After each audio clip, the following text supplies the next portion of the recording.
Whether you're new to Bible journaling or you've been Bible journaling for a while, we all kind of have that moment where we're like, what exactly am I supposed to underline or take notes of in my journaling Bible? If you are ready to learn just kind of a Bible note-taking system or just how to Bible journal, maybe you're a beginner, I'm gonna give you everything I know, all of my tips and tricks. So let's begin.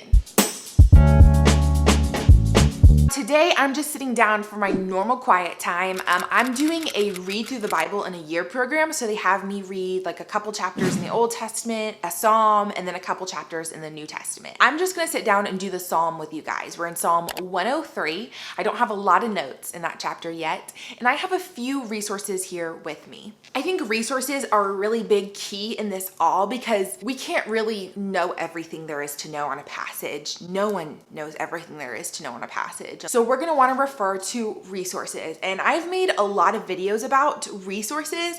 I will have some linked at the end of this video that you can just click on and watch after this video. Since I'm going to be in a Psalm, I went ahead and grabbed my commentary on the Psalms. Another resource I use on the Psalms is Spurgeon's commentaries. And then I also have Bible knowledge commentaries. And you don't have to just use commentaries. You can also use study Bibles. So I also have these that I will refer to when I read through this Psalm. My first step in like my system of Bible note taking is I just read through the chapter. But usually there's like very little notes that I take my first read through.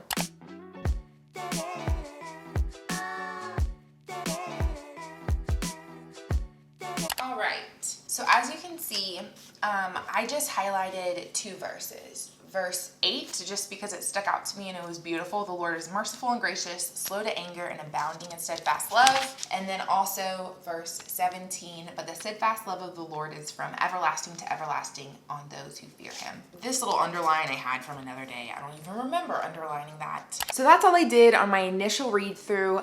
Now I noticed though when I was reading, it was basically all about praise and praising the Lord. And I know from previous studies that the Psalms are actually, there's like 5 books of Psalms in the book of Psalms.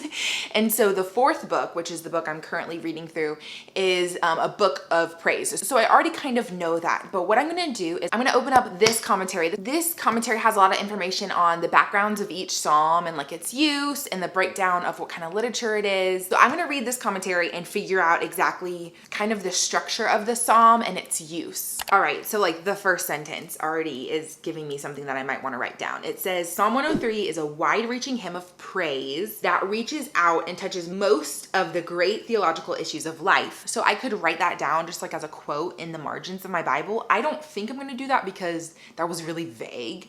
I might keep reading and try and find some kind of meaty, just brief phrase that kind of summarizes this psalm so that when I open up the psalm in my Bible next time, I can read like a single sentence summary and know exactly what I'm about to read.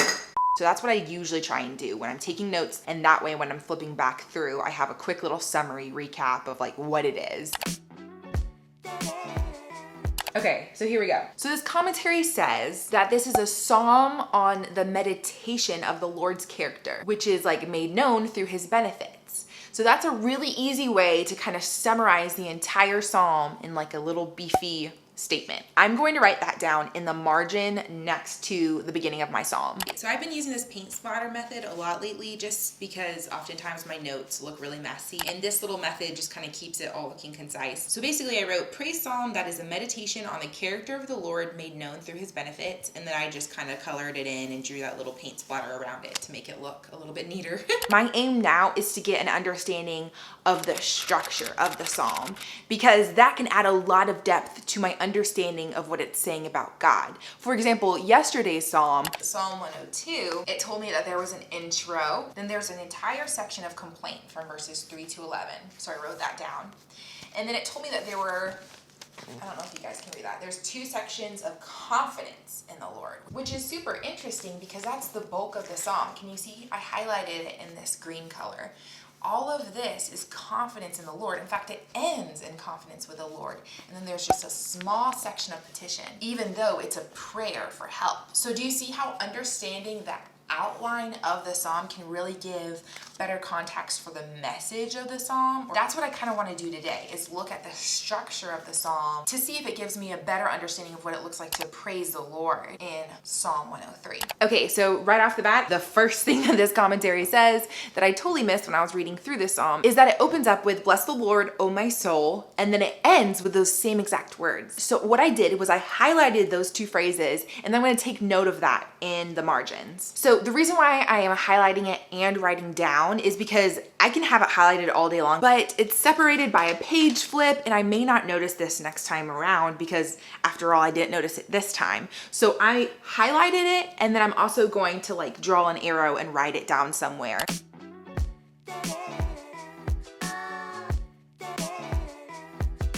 I drew an asterisk next to the phrase, then used all the same exact colors and just wrote, "This psalm opens and closes with the same phrase." And I also did an asterisk on verse 22.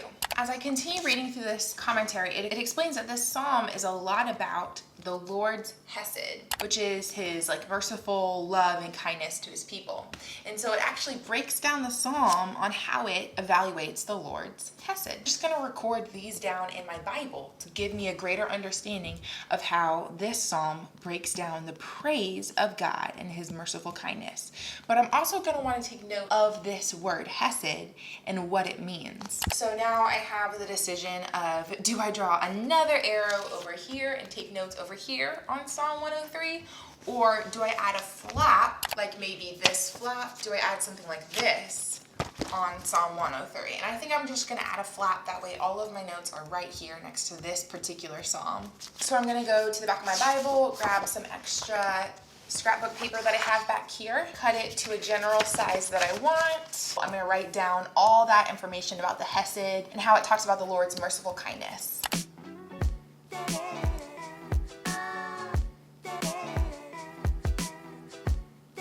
Now I'm just gonna color coordinate the different sections. So there's 3 sections, one on the individual, community, and humanity. So I'll just assign them colors. The first section is the Lord's hesed, or his kindness to the individual. That's verses 3 through 8. So I like to just do something like this. And then I'll know, oh, that's the light blue section. Next up is his kindness to the community, which is verses 9 through 16. So once again, I'm just gonna come through with this peach color. And then finally, the third one, which is God's kindness to humanity, 17 through 19. Now I'm just gonna take these notes so that they fold out on the edge of my Bible page.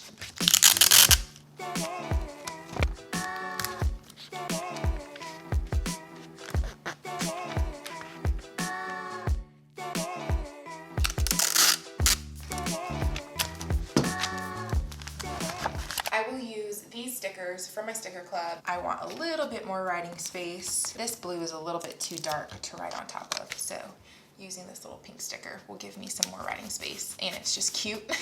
Now, because of time, I do have a few exams I need to take for my seminary classes later this morning before my husband gets home with the kids. I'm gonna move on and use my 2 study Bibles and just speed read through the notes that they have on this psalm and see if I can get anything good out of their notes.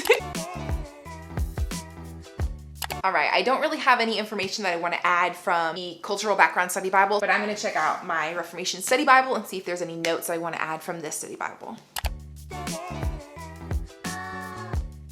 Ooh, here we go. Okay, verse 7. Study Bible points out that in verse 7, they bring up Moses, which is crucial because they're bringing to mind, to the Israelites' mind, the blessings and grace that God showed to his people through the Exodus. That enhances my understanding of the psalm and my understanding of why they brought up Moses there. So I'm gonna write that down. That gives a lot more depth to that verse in particular, and I will not notice that the next time I read through the psalm unless I write it down. I just wrote, brings to mind the Exodus and his hesed there. Next, again, because of time, I'm just gonna skim read through Spurgeon's notes on Psalm 103. I wanted to look specifically at Spurgeon's explanation of verse 12. That's the famous verse that God wipes away our sin from the east to the west.